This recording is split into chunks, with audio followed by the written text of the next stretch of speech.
Welcome to another edition of Point Taken, where we engage with eminent figures across sectors on current affairs facing Hong Kong and the Chinese mainland. Following the recent visit to Hong Kong from a high-level delegation from Beijing to discuss the nation's 14th five-year plan blueprint and how Hong Kong can benefit from it, youth development was a key focus that came out of it. Both the HKSAR government and the central government want to expand and diversify opportunities for Hong Kong's younger generation to boost their upward mobility and have their economic future secure. With me today to shed insight on the topic are two distinguished individuals who, during their own successful achievements in the public and private sectors, regularly engage with and help facilitate the younger generation of Hong Kong along the way. Former district councilor and member of the United Nations Association of China, Nixie Lam, and chairman of Y.Elites Association Hong Kong, Clarence Ling.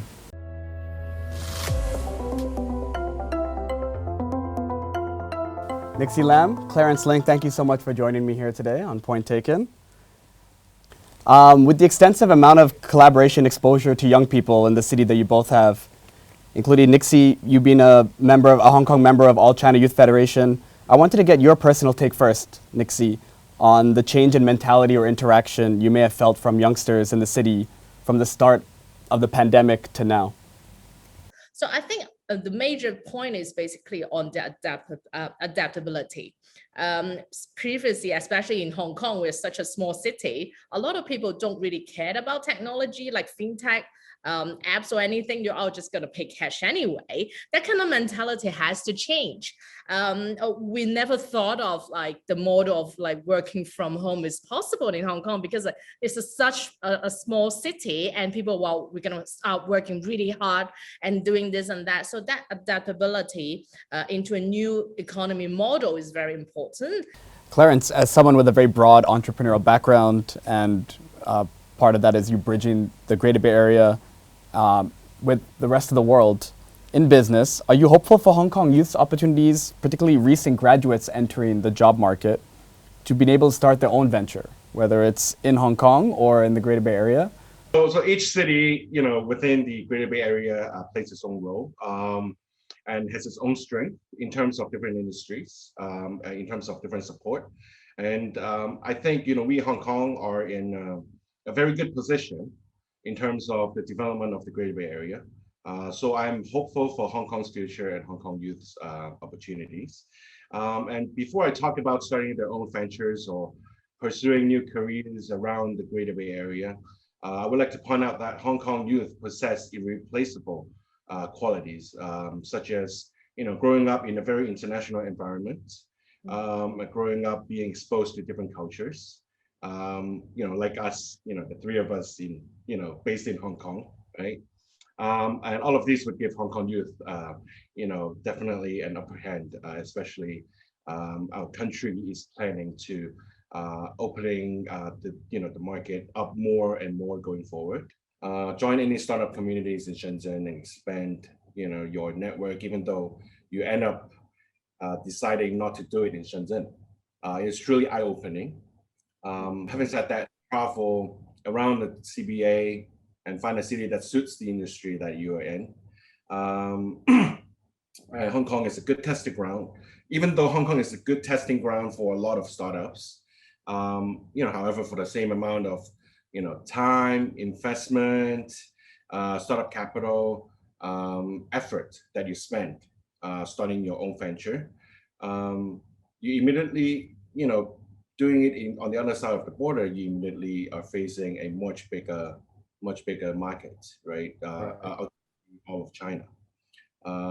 So, there are tons of beneficial policies, if you start in mainland, in favor to Hong Kong youth, ranging from, low individual income tax rates, housing, rent-free, office rent-free, startup capital support, low interest loan for startups, equivalent to tens of millions, RMB per venture. A lot of people would agree with me and Clarence that we have a bunch of very talented, very language ability very high Hong Kong students. But the problem for Hong Kong is that the market is very small and the economy system is quite simple.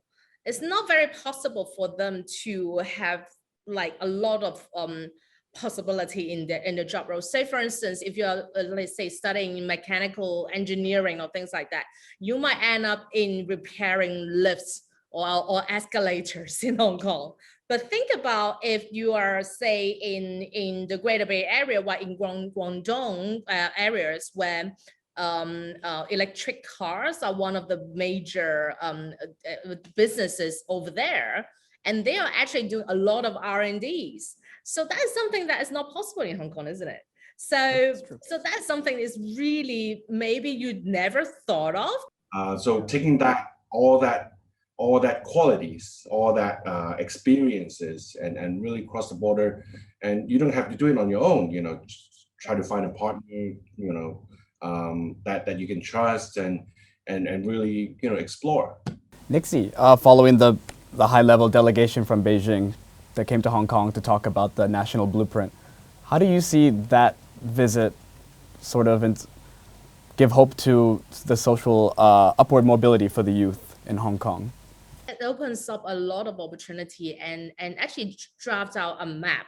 Previously, we were keep on saying, well, actually from the Belt and Road Initiative, we were saying, well, that's a lot of opportunity for Hong Kong, but it's normally just like a name thing. Yeah, I think Clarence might feel the same as me. Like we always heard about like Belt and Road Initiatives, so we heard about Greater Bay Area and that's it. And what is the contents is very important for the youth, because you can't just let them, okay, you're gonna have to search information for yourself.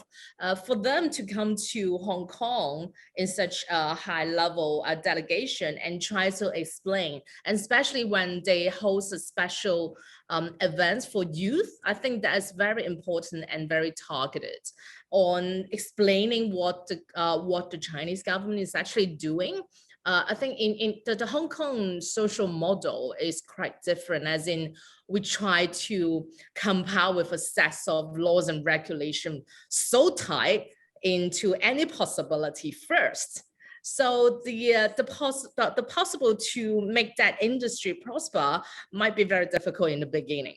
But in China, they're running on a different set of model where they just let every players to come into the market, play around, and then they review on what are the possibilities. When the delegation came to visit Hong Kong, the Beijing high-level delegation, I think it was good that a lot of the lawmakers were there, a lot of the policymakers were there. Like aside from speaking to the youth, they spoke to a plethora of the lawmakers. You know, speaking of cooperation between the different cities in the Greater Bay Area, earlier this week, the central government announced plans for the new cooperation zone between Tianhai and Hong Kong, with hopes of deepening cooperation in exchanges, services, trade, legal sectors, among others. So I wanted to get your reaction to that and what that would mean for young professionals in Hong Kong.